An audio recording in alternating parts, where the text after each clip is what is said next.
नमस्कार, स्वागत है आपका जनता टीवी में। मैं हूं आपके साथ सचिन चौहान। खबरों में आगे बढ़ते हैं बड़ी खबर के साथ। और फिलहाल इस वक्त की सबसे बड़ी खबर सामने आ रही है। यह बड़ी खबर दिल्ली से है। दिल्ली में हरियाणा कांग्रेस की बड़ी मीटिंग को लेकर यह बड़ी अपडेट। पूर्व सीएम हुड्डा की अध्यक्षता में इस मीटिंग में विचार विमर्श मंथन किया गया। राज्यसभा चुनाव के बाद यह पहली मीटिंग हुई है दिल्ली में। बैठक में कांग्रेस के 30 विधायक शामिल हुए हैं। विचार विमर्श मंथन किया गया। क्रॉस वोट करने वाले 5 विधायकों को इस मीटिंग में शामिल नहीं किया गया और मीटिंग के दौरान की तस्वीरें भी हम आपको दिखा रहे हैं। लगभग 30 विधायक इस मीटिंग में मौजूद थे और वो 5 विधायक जिन्होंने क्रॉस वोटिंग की है, इस तरीके के आरोप उन पर लगे हैं, उनको इस मीटिंग में शामिल नहीं किया गया था। राज्यसभा चुनाव के बाद यह पहली मीटिंग दिल्ली में हुई है। और इसी से जुड़ी एक और बड़ी खबर भी सामने आ रही है। यह बड़ी खबर क्रॉस वोट करने वालों पर कांग्रेस पूरी तरह से सख्त मोड में नजर आ रही है। 3 अप्रैल को डिसिप्लिनरी एक्शन कमेटी का यह मीटिंग होनी है। 5 विधायकों को दिए गए शोकॉज नोटिस पर इस मीटिंग में चर्चा होगी। 3 विधायक पार्टी को अपना जवाब अब तक दे चुके हैं।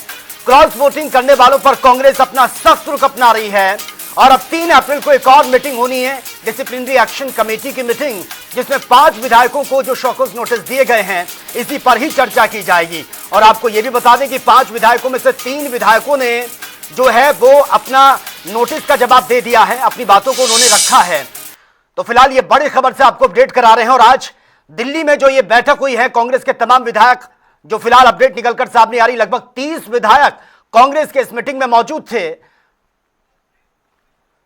और इस खबर पर ज्यादा जानकारी के साथ संवाददाता स्पर्श सीधा लाइव हमारे साथ बने हुए हैं। स्पर्श, आज दिल्ली में जो मीटिंग हुई है ये अपने आप में एक बहुत इंपॉर्टेंट मीटिंग इस लिहाज से हो जाती है क्योंकि राज्यसभा चुनाव जो हुए उसमें क्रॉस वोटिंग का मामला हो या फिर कैंसिलेशन का मामला हो, और उसके बाद तमाम विधायकों को दिल्ली में बुलाया गया, विचार विमर्श मंथन हुआ। क्या कुछ आज इस मीटिंग में रहा है?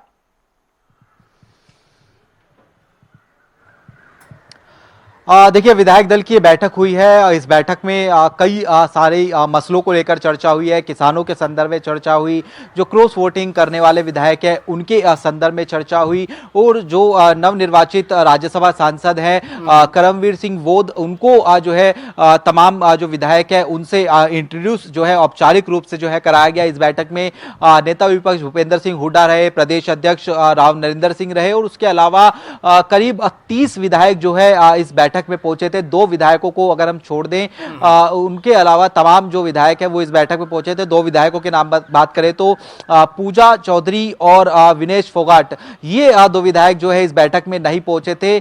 ऐसे में तमाम तरीके की जो सुगबुगाहटें थी कि इस बैठक के बाद जो क्रॉस वोटिंग करने वाले विधायक है उनको लेकर कोई बड़ा फैसला देखने को मिलता नजर आ सकता है। लेकिन अभी थोड़ा लंबा इंतजार और करना होगा कि आखिरकार क्रॉस वोटिंग करने वाले विधायकों पर किस तरीके का एक्शन जो है आने वाले समय में कांग्रेस जो है लेने जा रही है। 3 अप्रैल को डिसिप्लिनरी एक्शन कमेटी की जो बैठक है वो बुलाई गई है। इस बैठक में जो जवाब दिया गया है शोकॉज नोटिस का, विधायकों की तरफ से 5 विधायकों को नोटिस भेजा गया था, जिसमें से 3 विधायकों ने अपना जवाब भेज दिया है। उस नोटिस के जवाब पर जो चर्चा है वो होगी और डिसिप्लिनरी एक्शन कमेटी जो है अपना रिकमेंडेशन पार्टी आलाकमान को भेजेगी और उसके आधार पर फिर जो है आने वाले समय में फैसला लिया जाएगा कि आखिरकार क्या जो फैसला है वो क्रॉस वोटिंग करने वाले लोगों पर यानी विधायकों पर पार्टी आलाकमान लेता हुआ नजर आएगा। बिल्कुल। इस पर आज दिल्ली में जो ये मीटिंग हुई है अपने आप में ये बहुत इंपॉर्टेंट मीटिंग थी और बहुत सेंसिटिव मुद्दों पर चर्चा भी हुई है, लेकिन 2 विधायक वो नहीं पहुंचे हैं। तो क्या ये समझा जाए उनके इस रुख से, क्योंकि बहुत इंपॉर्टेंट मीटिंग जिसमें विचार विमर्श मंथन हुआ, फीडबैक भी लिया गया है और आगे की जो स्ट्रैटेजी है उसको लेकर भी चर्चा हुई है। 2 नहीं पहुंचे, पूजा चौधरी और विनेश फोगाट, तो क्या समझा जाए कि उनका रुख किस तरफ है?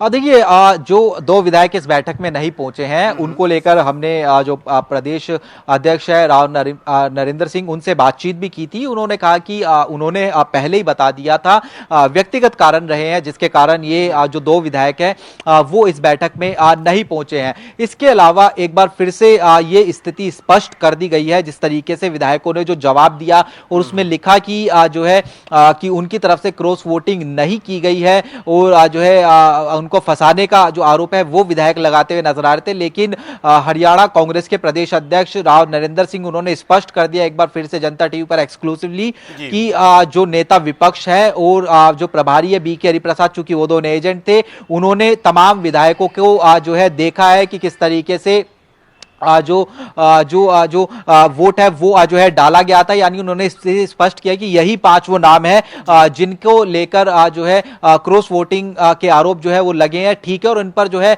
कार्रवाई होनी चाहिए। और उसके साथ साथ उन्होंने ये कह दिया कि ये जो 5 विधायक हैं उनको खुद ही इस्तीफा जो है दे देना चाहिए। तो ऐसे में इन विधायकों की तरफ से जवाब आ गया है, आरोप प्रत्यारोप का दौर चलता हुआ नजर आ रहा है, लेकिन अब फैसला जो है डिसिप्लिनरी एक्शन कमेटी को लेना है। 3 तारीख को बैठक होगी और उसके बाद में जो की भी रिकमेंडेशन दी जाएंगी उसके आधार पर पार्टी आलाकमान किस तरीके का फैसला लेगा, यह देखने वाली बात रहेगी। बिल्कुल स्पष्ट। लेकिन 5 विधायकों में से जो क्रॉस वोटिंग के मामले में जिन पर आरोप लगे हैं उनमें से 3 ने अपना क्लैरिफिकेशन दे दिया है, शो कॉज नोटिस का जवाब दिया है और ऑन कैमरा उन्होंने तमाम बातें भी रखी है। लेकिन जो कैंसिलेशन वाला है, जिनके वोट रद्द कर दिए गए थे, उनको लेकर आज इस मीटिंग में क्या कुछ विचार विमर्श मंथन किया गया है, आगे क्या कुछ स्ट्रैटेजी रहेगी?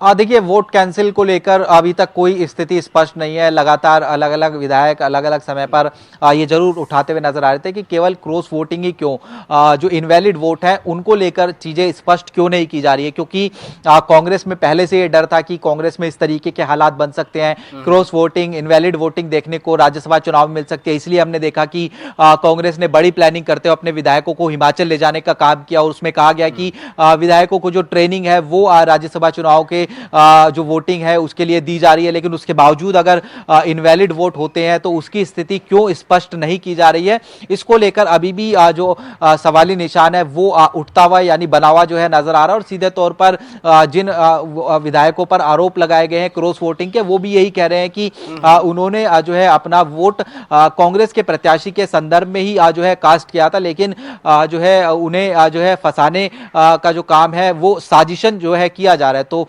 जहां एक तरफ अगर हम बात करते हैं 5 जो नाम है उनको लेकर नोटिस जारी कर दिया गया, लेकिन इनवैलिड वोटों को लेकर क्या स्थिति है इसको लेकर अभी तक जो चीज है वो स्पष्ट नहीं की जा रही है। लेकिन जो 2 बड़ी बातें इस मीटिंग से निकलकर सामने आ रही है हमारे पास सूत्रों के हवाले से, पहली ये कि इस बैठक में तमाम विधायक जो क्रॉस वोटिंग करने वाले उनको लेकर चर्चा हुई और यूनानिमसली ये कहा गया सभी ने एक आवाज में कि इन विधायकों के खिलाफ कड़ी से कड़ी जो कार्रवाई है वो जो है होनी चाहिए। चूंकि 30 विधायक इस बैठक में मौजूद थे, ज्यादातर विधायक अब जानते हैं कि एक ही गुट के इस बैठक में जो है मौजूद देखने को जो है मिलते हुए नजर आ रहे थे। और दूसरी तरफ एक बड़ी जानकारी यह भी है कि जो इनवैलिड वोट हुए थे उसके संदर्भ में यह कहा जा रहा है कि आरओ जो थे वो जो है जानबूझकर वो वोटों को इनवैलिड करने का जो काम है उनकी तरफ से किया गया और उसको लेकर औपचारिक रूप से इलेक्शन कमीशन में शिकायत यानी दर्ज कराने का जो काम है वो किया जाएगा। करमवीर बोध की तरफ से वो शिकायत जो है इलेक्शन कमीशन में जो है दर्ज कराई जाएगी। और इसलिए हम देख रहे हैं कि जो इनवैलिड वोट हैं उनको लेकर जो नाम है वो जो है सामने नहीं रखे जा रहे, चूंकि चाहे वोट इनवैलिड हो या फिर क्रॉस हो, जो एजेंट बनाए गए थे जिसमें भूपेंद्र सिंह हुड्डा नेता विपक्ष और प्रभारी बीके हरिप्रसाद, वो दोनों ऐसे लोग हैं जिन्होंने तमाम विधायकों के वोट देखे हैं, तो वो स्थिति स्पष्ट कर सकते हैं। लेकिन आरोप प्रत्यारोप यही चल रहा है कि केवल क्रॉस वोटिंग करने वाले विधायकों के नाम ही क्यों सामने रखे गए हैं, इनवैलिड वोट वालों के नाम सामने क्यों नहीं रखे गए हैं। लेकिन इसको लेकर पार्टी का तर्क यह है कि आरओ ने जो है जानबूझकर जो है इनवैलिड वोट जो है करार दिए थे। ठीक है, इस पर आप बने रहिए हमारे साथ और आगे भी आपसे चर्चा करेंगे। ब्रेक के बाद खबरों में आपका एक बार फिर से स्वागत है। हम बात कर रहे हैं जो मीटिंग आज दिल्ली में हुई है, कांग्रेस के तमाम विधायक उस मीटिंग में मौजूद थे, लगभग 30 विधायक मौजूद थे, लेकिन कांग्रेस के 2 विधायक जो थे वो मीटिंग में मौजूद नहीं रहे। हालांकि उनकी तरफ से अपना क्लैरिफिकेशन उन्होंने रख दिया है। 3 अप्रैल को डिसिप्लिनरी एक्शन कमेटी की मीटिंग भी होनी है और इस पर हमारे साथ सीधा लाइव बने हुए हैं। इस पर 5 विधायकों का हम बार बार जिक्र कर रहे हैं, जिनमें से 3 ने जवाब दे दिया है, लेकिन 2 की तरफ से अब तक कोई भी ऐसी बात निकलकर सामने नहीं आई। ना तो उन्होंने शौकस नोटिस का जवाब दिया और ना ही उन्होंने खुलकर अपनी कोई बात रखी है। हालांकि उनकी फोटोज वगैरह लीक भी हो रही हैं, बहुत तरीके के कयास भी लगाए जा रहे हैं। उनको लेकर आगे क्या कुछ अब स्टैंड रहेगा कांग्रेस का?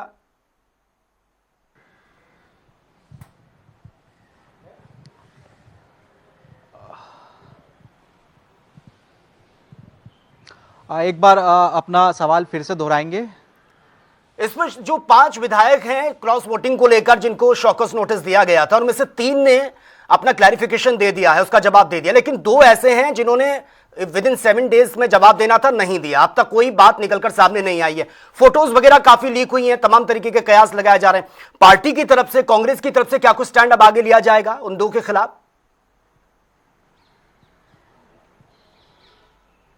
देखिए, पांचों ही विधायक जो है एक तराजू में हैं। अच्छा। क्रॉस वोटिंग के आरोप इन पर लगे हैं। हालांकि 3 विधायकों ने इन आरोपों को नकारा है, 2 विधायकों ने जवाब नहीं दिया है, एक विधायक खुलकर जो है बगावती तेवर जो है अपनाते हुए नजर आ रहे हैं, और एक विधायक की जो तस्वीरें हैं वो हम देख रहे हैं कि मौजूदा मुख्यमंत्री नायब सैनी और पूर्व मुख्यमंत्री जो है मनोहर लाल उनके साथ में देखने को मिल रही है। तो इन 2 विधायकों को लेकर हो सकता है कि पार्टी और भी ज्यादा जो सख्त एक्शन है वो लेती हुई जो है नजर आए। लेकिन जिस तरीके का बयान हमने देखा कि जो पार्टी के अध्यक्ष हैं हरियाणा में कांग्रेस के राव नरेंद्र, उन्होंने सीधे तौर पर यह कहा कि मेरा ये मानना है कि इन विधायकों को खुद से जो इस्तीफा है वो जो है देना चाहिए। तो ऐसे में चूंकि अब 3 तारीख को डिसिप्लिनरी एक्शन कमेटी की बैठक होने जा रही है, डिसिप्लिनरी एक्शन कमेटी इन विधायकों के जो जवाब दिए गए हैं 3 विधायकों की तरफ से उसको जांच परखेगी, और उसके साथ साथ जो विधायकों के जवाब नहीं आए हैं उसके बारे में भी संज्ञान लेगी, और उसके बाद में फर्दर कम्युनिकेशन यानी रिकमेंडेशन जो है वो एआईसीसी यानी कांग्रेस आलाकमान यानी मल्लिकार्जुन खड़गे और आलाकमान को भेजा जाएगा, और उसके आधार पर फिर फैसला जो है लिया जाएगा कि आखिरकार क्या इन विधायकों के साथ में जो है फैसला लिया जाता है। जिस तरीके से उड़ीसा में फैसला लिया गया है विधायकों के जो है पार्टी से बाहर निकालने को लेकर, क्या इसी तरीके से पार्टी से बाहर निकालने का फैसला जो है लिया जाएगा, या फिर एक कदम आगे बढ़कर विधायकों की सदस्यता को लेकर भी जो है कांग्रेस कोई आगे कदम उठाती हुई नजर आएगी। बिल्कुल। इस पर एक और चीज मैं समझना चाहूंगा, क्योंकि 5 विधायकोों में से 3 ने जवाब दिया है और वो बार बार ऑन कैमरा इस बात को रख भी रहे हैं कि हम पार्टी के समर्थित नेता हैं, कार्यकर्ता हैं और हम पार्टी के लिए ही काम कर रहे हैं। साथ ही उन्होंने ये भी कहा कि जो ऑफिशियल कैंडिडेट था उसी को ही हमने वोट दिया है। वो कह रहे हैं हमने बकायदा दिखाया, उस वक्त सत्ता पक्ष जो था उसने ऑब्जेक्शन भी उठाया, रिकॉर्डिंग की भी वो बात कर रहे हैं। क्या इनको कोई ऐसी एक अपॉर्चुनिटी मिल सकती है कि हाईकमान इनसे कोई डायरेक्ट बात करे या फिर ये खुद मिलने जाए ताकि अपनी बात को सही प्लेटफॉर्म पर रख सके?